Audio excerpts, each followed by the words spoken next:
Halo semuanya, hari ini kita akan bahas soal-soal terkait dengan mekanika fluida. Mekanika fluida di sini kita bisa bagi dalam dua garis besar ya, yaitu fluida statis dan fluida dinamis. Fluida statis nantinya terkait dengan tekanan hidrostatis, hukum Pascal, hukum Archimedes. Kemudian fluida dinamis nanti keterkaitannya dengan kontinuitas, kemudian persamaan Bernoulli dan lain-lain. Langsung saja kita coba di soal pertama, kita bahas terlebih dahulu terkait dengan tekanan hidrostatis. Pada kasus ini, air di dalam sebuah bendungan sedalam D dengan salah satu dinding lebarnya adalah W yang di sebelah kanan ini ya. Tentukanlah A, total gaya pada dinding tersebut akibat tekanan air. Baik, mari kita recall kembali hubungan gaya dengan tekanan. Kita tahu bahwa tekanan itu kan gaya per satuan luas. Berarti kalau kita mau cari gayanya, tinggal kita kali tekanan dengan luas area. Nah, yang menjadi masalah di sini, tekanannya itu adalah tekanan hidrostatis yang mana bergantung pada kedalaman, jadi tidak konstan. Sehingga F-nya nggak bisa langsung rho GH kali A, karena H-nya itu kan bervariasi gitu ya, dari permukaan hingga kedalaman D. Sehingga jika kita ingin mencari gaya total, kita dapat tuliskan dulu ya, DF adalah gaya yang dialami oleh partisi tembok DA. Jadi misal kita ambil ya, ini temboknya, kita ambil potongan tembok seperti ini, yang mana lebarnya W dan ini tingginya adalah let's say DH, ini partisi ya, potongan. Nah, satu potongan ini akan mengalami gaya DF seperti itu. Maka di sebelah kanannya P-nya masuk rho GH dengan areanya, area dari potongan itu adalah DA, yang mana dari sini terlihat DA itu adalah lebar dikali tinggi DH ya. Sehingga si potongan tersebut akan mendapatkan gaya DF sebesar rho GH WDH. Nah, jika kita ingin mentotal gaya dari fluida kepada seluruh tembok ini, maka tinggal kita jumlahkan saja gitu ya, gaya-gaya dari partisi yang paling atas hingga partisi yang paling bawah. Jadi kita integralkan dari kedalaman let's say H0 hingga kedalaman H sama dengan D gitu. Nah, let's say partisi ini kedalamannya adalah H gitu kan, berarti DF kita integral rho GHW konstan, jadi keluar dari integral H dH. Jadi H-nya tadi ya dari permukaan H0 hingga ke kedalaman D. Kemudian F-nya berarti kan di total ya, di permukaan gayanya 0 hingga di paling bawah nanti sebagai gaya total. Ya, sudah kita jumlahkan. Maka kita dapat di sini F sama dengan rho GW H kuadrat per 2 dari 0 sampai D, atau rho GW D kuadrat per 2. Nah, ini adalah gaya total yang dirasakan dinding oleh tekanan hidrostatis dari air yang ada di dalam bendungan. Berikutnya, soal bagian B, ditanyakan total torsi terhadap garis horizontal yang melalui titik O paralel dengan lebar dinding. Berarti ini ya teman-teman, ini kan titik O. Nah, ini dari sini ke sini gitu kan, sejajar dengan lebar dinding. Jadi kalau kita lihat di bagian dindingnya yang ini. Nah, yang ini ya. Maka kita ingin tahu torsi terhadap sumbu tersebut. Kira-kira seperti ini. Jadi pivotnya tuh ada di dasar, di bagian bawah gitu ya. Kemudian kita ingat bahwa gayanya tadi bergantung sama kedalaman. Semakin dalam gayanya makin gede. Jadi kalau kita ilustrasikan dari samping seperti ini. Kemudian torsi itu kan dapat kita hitung dari R cross F ya teman-teman. Nah, artinya adalah jika kita ingin mencari besarnya torsi, kita memerlukan lengan gaya, kemudian harus kita kalikan dengan gaya yang tegak lurus dengan lengan gaya tersebut. Nah, karena gayanya tidak konstan, maka kita akan tuliskan seperti ini. D torsi sama dengan integral R dF dengan catatan R dan F-nya tegak lurus ya. Kemudian nanti kita tinggal integralkan gitu ya, dari F di paling atas 0 hingga F paling dasar, itu kan menjadi F total ya kalau kita jumlahin. Kemudian torsinya berarti dari 0 ya sampai torsi total. Sehingga torsi total adalah sama dengan integral dari R itu lengan gaya teman-teman. Jadi kalau misalkan nih kita sedang meninjau nih partisi yang ini tadi ya, dimana dia mendapatkan gaya yang kita sebut sebagai DF, kedalaman partisi tersebut adalah H, berarti lengan gayanya kan adalah dari sini ke sini teman-teman. Jadi ini R-nya. Nah kalau kita lihat gitu kan dari dimensi dinding ini D, berarti R-nya adalah sama dengan D min H. Jadi ini D min H, kemudian DF-nya kita dapat ambil bentuk dari sebelumnya, Rho GHW DH. Ya. Nah, jadi integral H-nya adalah dari H0, dari permukaan hingga kedalaman D. Oke ya. Sehingga untuk mengintegralkan ini, kita kalikan dulu mungkin ya, menjadi seperti ini. Integral D Rho G W H DH, jadi bisa dipisah, dikurang dengan Rho G W H kuadrat DH. Seperti itu. Kemudian kita dapat langsung integralkan menjadi D Rho G W D kuadrat per 2 ya. H-nya kan diintegral jadi H kuadrat per 2. Kemudian di sini Rho G W H kuadrat kita integralkan menjadi H pangkat 3 per 3. H-nya batasnya kita masukkan dari 0 sampai D, jadi ini D pangkat 3 per 3.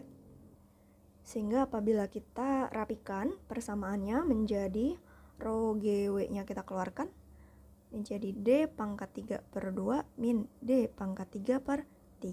Nah ini kita jumlahkan, berarti 1/2 min 1/3, 1/6 ya. Jadi ini 1/6 Rho GW D pangkat 3. Nah ini adalah total torsi ya yang bekerja pada tembok terhadap pivot yang ada di dasar. Kemudian bagian yang C, torsi tadi cenderung memutar dinding bendungan terhadap garis tersebut, garis pivot tadi ya, yang mana dapat mengakibatkan dinding jebol. Tentukan lengan gaya dari torsi tersebut. Nah, jadi maksudnya seperti apa sih? Jadi tadi kan kita menjumlahkan ya seluruh gayanya ya teman-teman, kemudian kita dapat torsi total. Nah, ini tuh dapat kita lihat juga sebagai seperti ini. Ada, karena gayanya tadi tuh kan tersebar gitu ya, kita bisa bayangkan ada satu gaya yang mewakili seluruh gaya tadi gitu. Namanya adalah F, jadi ini gaya totalnya, yang bekerja di suatu titik tertentu gitu ya. Kemudian akan menyebabkan torsi sebesar torsi total tadi gitu ya terhadap pivot yang sama di bawah sini gitu. Jadi kayak diwakilin gitu sama gaya F ini. Dimana let's say jarak dari titik tempat gaya tadi bekerja hingga ke pivot jaraknya itu adalah R0. Nah ini yang disebut sebagai lengan gaya ya. Nah sebetulnya ini mudah, tinggal kita masukkan kembali torsi total adalah lengan gaya dikali dengan gaya total ya, yang mana kita tahu sudah tegak lurus, jadi tinggal dikali aja. Torsi totalnya haruslah sama dengan yang tadi kita hitung, 1/6 Rho G W D pangkat 3 sama dengan lengan gaya yang mau kita cari dikali dengan gaya total yang kita hitung di bagian A, yaitu Rho G W D kuadrat per 2. Nah, sehingga di sini kita bisa eliminasi Rho GW, kemudian D kuadrat, kemudian kita kalikan kedua ruas dengan angka 2, maka ini sisa 3. Jadi kita dapat 1/3 D sama dengan R0. Ya, jadi kita dapatkan lengan gayanya adalah 1/3 dari D. Jadi nanti yang rawan jebol itu kira-kira ada di sekitar sini, titik rawannya. Lanjut ya, tadi kita latihan integral-integral ya teman-teman. Sekarang kita masuk ke soal kedua, tekanan hidrostatis. Ini adalah soal dari OSK 2022. Jika sebelumnya kita menggunakan tekanan hidrostatiknya Rho GH, di mana hanya bergantung kedalaman H gitu ya. Nah, bisa jadi soalnya itu menggunakan Rho yang tidak konstan atau bergantung kedalaman juga. Karena pada kenyataannya memang massa jenis fluida itu, let's say kita bicarakan air laut gitu ya, itu nggak konstan teman-teman. Makin dalam dia massa jenisnya makin besar. Karena apa? Karena dia tertekan dari fluida yang ada di atasnya gitu. Nah, let's say tinjau di dasar Samudra Hindia terdapat palung laut pada kedalaman. Oke, ini maaf nih ada tipe nih, ini harusnya di sini ya, kedalamannya adalah H. Diketahui kerapatan air laut di permukaan adalah rho 0 dan modulus bulk air laut adalah B. Berapa besarnya tekanan air di dasar palung tersebut dalam ATM atau satuan atmosfer? Oke, di sini ada hubungannya sama modulus bulk air laut ya. Oke, kita tulis dulu ya teman-teman, karena tadi tekanannya nggak konstan. Maka tekanannya dapat kita tulis seperti ini, dP sama dengan rho G dH ya. Jadi nanti kalau kita mau cari tekanan di kedalaman H, kita mesti integralin ini gitu ya. Kemudian kita ingat bahwa rho-nya itu tidak konstan. Tapi kita tidak diberikan persamaannya rho-nya seperti apa di sini, jadi kita harus cari terlebih dahulu. Nah, mungkin kita simpan dulu persamaan ini. Kita bicarakan modulus bulk tadi. Jadi modulus bulk itu apa sih teman-teman? Ini sebetulnya menggambarkan seberapa sulit suatu zat itu untuk berubah ukurannya ketika diberikan tekanan bulk gitu. Nah, persamaannya B itu adalah sama dengan min delta P per delta V kali V, di mana delta P ini berkata stresnya ya. Kalau mungkin kalian ingat modulus yang itu kan stres per strain, jadi ini juga sama, ini adalah stresnya, ini adalah strainnya nih, delta V per V, dengan delta V itu perubahan volume yang terjadi dan V adalah volume awal. Tanda minus menandakan bahwa ketika tekanannya membesar, justru di situ volumenya mengecil gitu ya. Jadi delta V-nya minus gitu. Maka saya dapat tuliskan jika kita tinjau stres yang cukup kecil gitu ya, dan mengakibatkan perubahan volume yang cukup kecil, maka ini dapat ditulis sebagai dP per dV. Oke ya. Ini menjadi persamaan yang kedua. Berikutnya kita tinjau juga bahwa kita tahu massa jenis itu ya, karena rho-nya kan kita belum tahu ya bentuknya seperti apa. Massa jenis itu kan massa dibagi volume ya. Berarti kalau gitu volume itu adalah sama dengan M dibagi rho atau M rho pangkat min 1. Jika saya turunkan V terhadap rho ya, jadi dV d rho kita turunkan terhadap rho, maka kita dapatkan masanya konstan. Rho diturunkan terhadap rho ya, rho pangkat min 1 diturunkan terhadap rho, pangkatnya diturunkan, kemudian pangkatnya dikurang 1, maka dV per d rho adalah sama dengan min M rho pangkat min 2, sehingga saya bisa tulis dV adalah sama dengan min M rho min 2 d rho, yang mana ini bisa kita masukkan ke dalam persamaan modulus bulknya, sehingga persamaan 2 menjadi B min dP per dV nya masuk min M rho min 2 d rho V, dimana V nya tadi kita tuliskan dalam bentuk M rho min 1 ya. Maka kita dapat B sama dengan minus-minus jadi positif, dP per d rho M bagi M rho pangkat min 1 dibagi rho pangkat min 2. Oke ya, berarti jadi B sama dengan dP per d rho pangkat 1 ya. Berarti saya bisa tuliskan dP adalah sama dengan B per rho d rho. Jadi kita punya hubungan tekanan dengan massa jenis. Nah, ini kita bisa substitusi nih ke 1 sekarang. Hubungan P dengan rho udah kita ketahui. Maka kita dapat persamaan satunya menjadi B per rho d rho sama dengan rho G dH. Nah, yang ada rho-nya kita jadiin 1 ruas ya. Modulus bulk itu kan konstan, jadi nggak masalah di mana aja. Jadi d rho per rho kuadrat sama dengan G dH. Kita integralkan ya, ini integral H-nya berarti dari 0 sampai kedalaman H yang kita ketahui di soal. Massa jenisnya, nah hati-hati massa jenis di permukaan tadi tidak nol, jadi ini batasnya dari rho 0 hingga rho di kedalaman paling dalam. Kita let's say namanya rho H gitu ya. Maka kita dapatin B-nya keluar. Ini jadi basically integral dari rho pangkat min 2 ya. Berarti rho 0 rho H d rho sama dengan G keluar integral dH dari 0 sampai H. Maka kita dapat B kali rho pangkat min 1 per min 1 gitu ya, dari rho 0 hingga rho H, dan ini GH. Maka kita dapatkan ini menjadi B kali seper ya ini ya, minus 1 per rho H dikurang min 1 per rho 0 sama dengan GH. Berarti ini jadi B seper rho 0 min seper rho H sama dengan GH. Jadi kita dapat fungsi massa jenis di kedalaman H, rho H-nya. Seperti ini, ya kan? Kita pindah B-nya.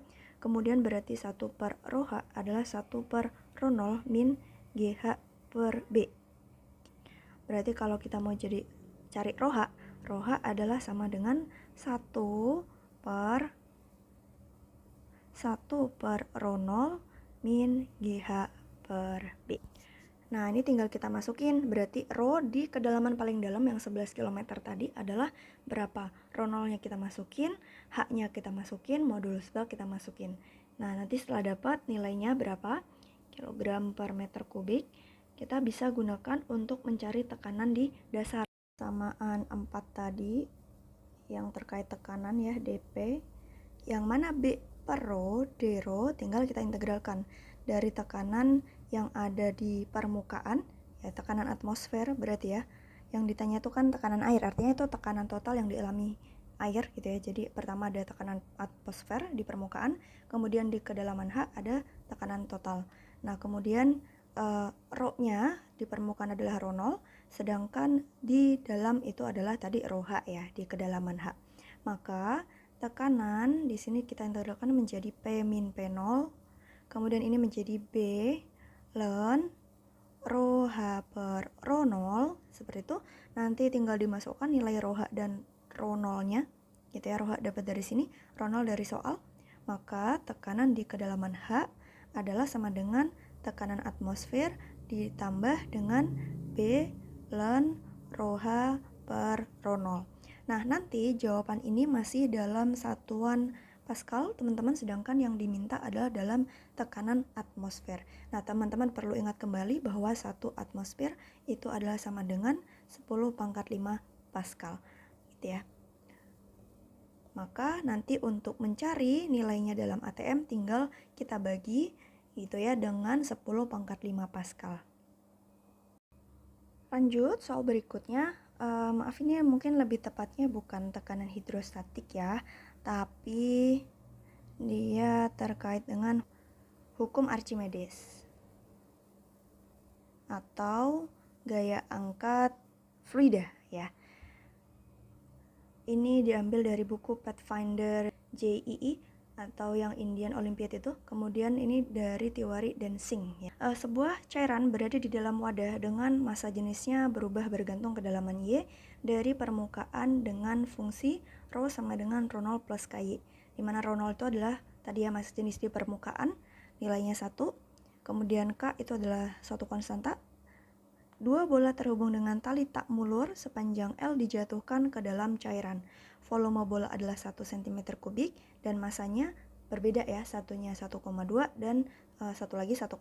Artinya massa jenis bolanya berbeda. Massa jenis yang pertama, let's say yang masanya lebih ringan gitu ya, 1,2 per 1, jadi 1,2 gram per cm kubik. Sedangkan bola yang kedua lebih padat ya, dengan volume yang sama, masanya lebih besar. Maka massa jenisnya 1,4 gram per cm kubik. Nah, jadi ketika nanti dia masuk ke dalam wadah ini let's say airnya, maka bola yang lebih kecil massa jenisnya itu kan cenderung berada di atas ya. Sedangkan yang massa jenisnya lebih besar akan berada di bawah. Jadi kira-kira nanti ketika equilibrium posisinya seperti ini. Oke ya, karena tadi setimbang ya, ditanyakan pada kedalaman berapa bola-bola akan setimbang. Jadi yang ditanya itu adalah kondisi equilibrium tersebut, yang mana syaratnya adalah pertama sigma F sama dengan 0 dan yang kedua sigma torsinya harus sama dengan 0. Nah, mari kita cek nih gaya yang bekerja pada sistem ini. Pertama, pada bola 1 yang lebih ringan tadi, maka di sini ada mg, ya kan, gaya beratnya dia, let's say namanya m1g. Kemudian ada gaya angkat oleh fluida atau Archimedes, ya, F1. Kemudian pada bola 2 juga ada gaya berat dan juga ada gaya angkat. Oke ya.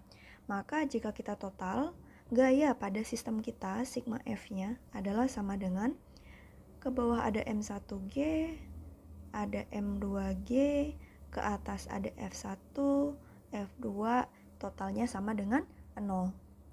Maka kita bisa tuliskan bahwa F1 plus F2 sama dengan M1 plus M2G. F1 dan F2 dapat kita tuliskan seperti biasa. Kalian ingat bahwa gaya angkat atau gaya Archimedes itu adalah rho GV. Oke ya, berarti rho-nya kita mesti cek dulu. Karena tadi bergantung kedalaman. Let's say ini kedalaman bola 1 tuh Y1. Kedalaman bola 2 adalah Y2. Dan tadi tali penghubungnya panjangnya adalah L. Jadi ini ke sini adalah L. Baik, kalau begitu gaya angkat pada bola 1 dapat kita tulis sebagai rho 1 GV1 ditambah F2 rho 2 GV2. Kemudian rho-nya kita buka, tadi adalah rho 0 plus KY. Jadi ini rho 0 plus KY1. GV-nya sama ya, sama-sama 1 tadi kan ya. Jadi kita tulis aja dalam V. Tambah rho 2 berarti rho 0 plus KY2 GV saja M1 M2G. Oke, dari sini kita bagi kedua ruas dengan G, ini tereliminasi. Kemudian ini ada rho 0 V, itu bisa dijadiin 1 ya. Jadi 2 rho 0 V. Kemudian yang ada KY itu kita jadikan 1 plus K V Y1 plus Y2 seperti itu. M1 plus M2. Nah, kita lihat dari gambar tadi bahwa di sini terlihat Y2 adalah sama dengan Y1 tambah L. Jadi tinggal kita substitusi aja. Rho 0 V2 plus KV Y1 plus L plus Y1. Oke ya, kita geser dikit. Maka kita dapatkan 2 rho 0 V, kita pindah ruas ke kanan ya. Jadi KV 2Y1 plus L sama dengan M1 M2 min 2 rho 0 V, sehingga Y1 adalah sama dengan, ya ini semuanya dijumlah, dibagi dengan KV dikurang dengan L dibagi 2 per 2. Jadi ini nanti tinggal kita masukkan Y1 sama dengan M1 nya 1,2 ya, 1,2 1,4 min 2 rho 0 nya tadi 1, volumenya 1 dibagi dengan K tadi 0,01, volumenya 1 min L, L-nya tadi adalah 15 cm dibagi 2. Nah, ini nilai dari Y1. Hasilnya adalah sama dengan 22,5 cm. Kita dapat Y1, Y2-nya dapat. Karena Y2 adalah Y1 plus L, maka 22,5 tambah 15. Jadi 37,5 cm. Soal berikutnya ini terkait dengan hukum Pascal, di mana hukum Pascal menyatakan bahwa pada kontainer yang tertutup atau wadah yang tertutup, maka tekanan itu akan diteruskan ke segala arah dengan besar yang sama. Jadi misalkan kita punya sistem hidrolik, teman-teman, maka jika kita berikan tekanan di sebelah kiri, tekanan tersebut akan diteruskan ke segala bagian, termasuk di piston bagian kanannya gitu ya, dengan nilai tekanan yang sama. Kemudian mungkin yang sedikit berbeda dari soal ini dengan soal sederhana yang lain adalah di soal biasa itu kita abaikan gesekan antara piston dengan dinding pipanya. Nah, di kasus ini atau pada sistem sebenarnya lah, gaya gesek antara piston dengan dinding dalam pipa itu nggak bisa diabaikan. Nah, jadi pada kasus ini kita akan tinjau gaya gesek tersebut juga. Pada sistem berikut, piston besar dapat bertahan pada kondisi setimbang di atas piston kecil dengan ketinggian antara H- hingga Hmax. Jadi di antara dua nilai tersebut dia dapat bertahan pada kondisi setimbang, tidak naik, tidak turun. Massa jenis piston adalah 3 kali lebih besar daripada massa jenis fluida. Jika ketebalan piston kecil adalah T5, berapa ketebalan piston yang besar? Oke, untuk kasus ini berarti kalau ditanya ketebalan nanti hubungannya adalah dengan massa jenis piston, kemudian dengan massa piston. Nah, kita akan tinjau dulu ya. Kalau kalian have no clue gimana ngerjainnya, cobalah tinjau kondisi-kondisi yang berlaku pada soal ini. Pertama tadi ya, dia setimbang di antara ketinggian H- dan H-. Mari kita coba perhatikan terlebih dahulu piston besar ketika berada di ketinggian Hmax di atas piston kecil gitu ya. Pada kondisi ini ya, karena dia di ketinggian maksimum, maka piston besar itu punya kecenderungan untuk bergerak turun. Meskipun dia masih setimbang ya, tapi dia punya kecenderungan bergerak turun. Sedangkan yang ini berarti punya kecenderungan bergerak naik. Sehingga apabila kita cek gaya pada piston besar dan piston kecil, pada piston kecil karena dia berusaha bergerak naik, maka gaya gesek yang bekerja padanya adalah ke bawah. Nah, kita cek ya gaya-gaya yang bekerja pada piston. Kemudian di piston kecil nih pasti juga ada gaya berat. Selain itu, ada gaya dari tekanan, teman-teman. Di sini tekanannya itu ada tekanan atmosfer dari udara di luar. Kemudian dari bawah itu ada tekanan dari fluidanya. Let's say tekanan dari fluidanya adalah P plus rho G. Nah, ini piston kecil berada di kedalaman Hmax. Berarti ini adalah plus rho G H max, kira-kira seperti itu. Sedangkan pada piston yang besar, karena dia cenderung turun, justru gesekannya ke sana. Berarti ini F2. Gaya beratnya ke bawah, M2G. Ingat ada kontribusi gaya dari tekanan dari atmosfer P0, dari bawah di sini ada tekanan P. Ya, dia nggak ada rho GH-nya karena berada di atas. Maka jika kita tulis hukum Newton di masing-masing piston, di piston yang kecil berlaku, kita ambil kata arah positif, berarti P plus rho G H max, ini tekanan ya, biar jadi gaya kita kali dengan luas, jadi A1 untuk luas penampang dari piston kecil, ditambah, yang ke atas itu aja ya.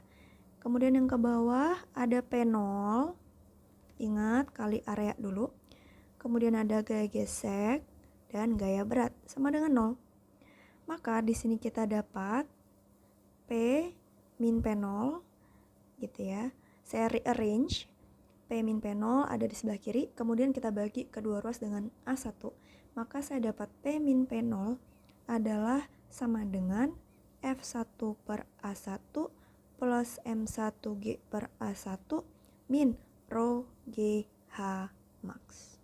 Nah, ini kita jadikan persamaan 1.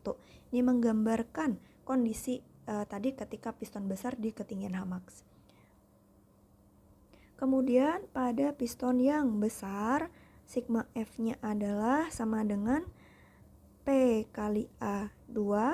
A2 itu luas penampang piston besar ditambah dengan F2 dikurang P0 A2 dikurang M2G sama dengan 0. Sama kita rearrange sehingga di sisi kiri ada P min P0.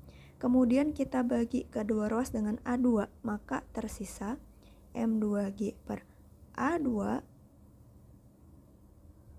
min F2 per A2. Oke ya, ini jadi persamaan 2. Nah, dua persamaan ini bisa kita samakan sehingga kita punya M2G per A2 min F2 per A2 sama dengan F1 per A1 plus M1G per A1 min rho G H max. Nah, kita bisa rapiin yang ada F1-nya kita jadiin satu ruas gitu ya. Jadi F1 per A1 plus F2 per A2. Jadi yang ada F-nya kita jadikan satu ruas. Kemudian selain itu kita geser ke kiri.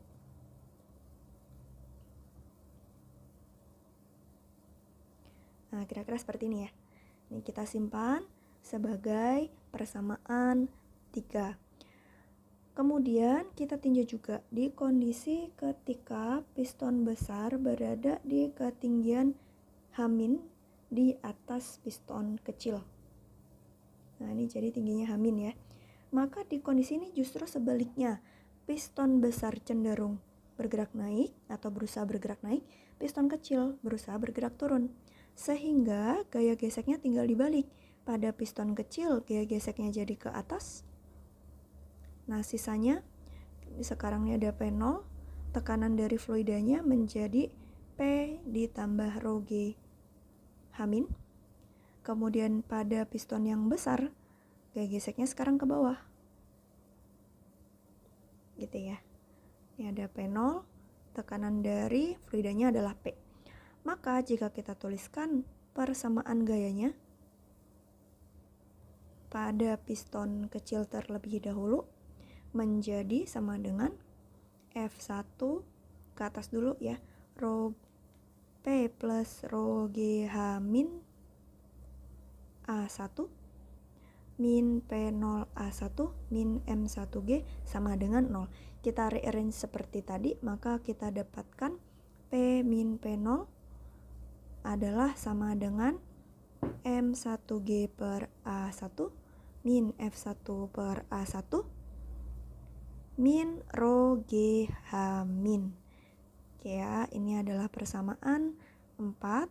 Kemudian pada piston yang besar, maka sigma F-nya adalah PA2 min P0A2 min F2 min M2G sama dengan 0. Jadi P min P0 adalah sama dengan F2 per A2 plus M2G per A2. Udah ya, itu aja. Oke, ini persamaan 5. Dari 4 dan 5 kita samakan ya, kemudian kita rapikan. Yang ada gaya geseknya kita jadiin satu ruas sehingga kita dapat F1 per A1 plus F2 per A2 adalah sama dengan M1G per A1 min M2G per A2 min rho G H min. Ini kita sebut sebagai persamaan 6. Nah, dari persamaan 3 dan 6 itu kita bisa selesaikan teman-teman untuk cari T-nya. Nanti kita dapat M1G atau M2G. Nah,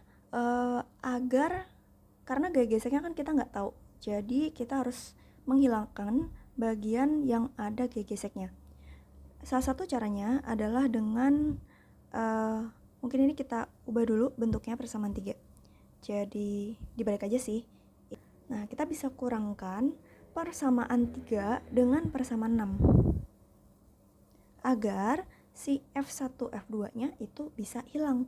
Jadi nanti sama persis ya bagian kirinya, maka kita kurangkan dia jadi 0. Ruas kiri 0, ruas kanan tinggal kita kurangkan ya. Ini lihat M1-nya. Ini ada minus M1, ini positif. Berarti kalau dikurangkan jadi minus ya. Minus M1G per A1 min M1G per A1. Terus M2G di sini positif, jadi ada plus M2G per A2, ya kan? Minus jadi plus M2G per A2. Kemudian ini rho GH max plus dikurang minus jadi plus rho GH min. Oke ya. Nah, tinggal kita rapiin. Berarti saya punya 0 sama dengan min 2M1G per A1 plus 2M2G per A2 plus rho G Hmax plus Hmin atau Hmin plus Hmax gitu aja ya. Next kita rapiin, nih kita bagi kedua ruas dengan G gitu ya. Kemudian kita recall, ini kan M-nya kita nggak tahu nih massa pistonnya.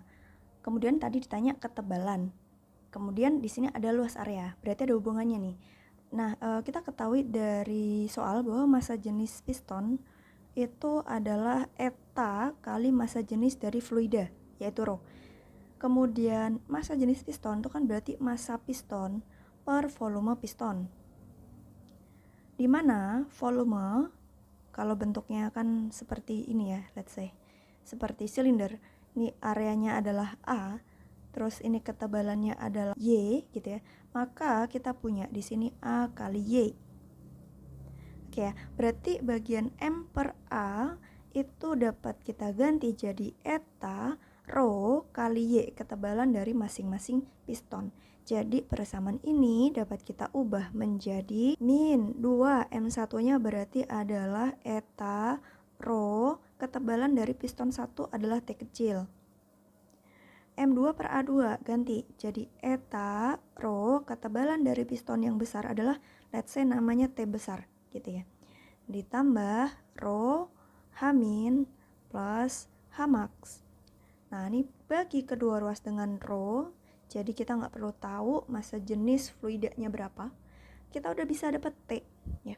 Ini kan berarti saya punya 2 eta T ya adalah sama dengan 2 eta T kecil min Hmin plus Hmax. T besar adalah sama dengan T kecil min 1/2 eta Hmin plus Hmax ya. Jadi berarti ketebalan dari piston besarnya lebih kecil daripada ketebalan piston kecil ya teman-teman. Maka jika kita masukkan nilainya T kecil tadi adalah 5 ya, ini 5, etanya 3, Hminnya adalah 1, Hmaxnya adalah 2. Maka dapat 5 min 1/6 kali 3. Berarti 5 dikurang setengah. Jadi 9/2. Bisa juga ditulis dalam 4,5.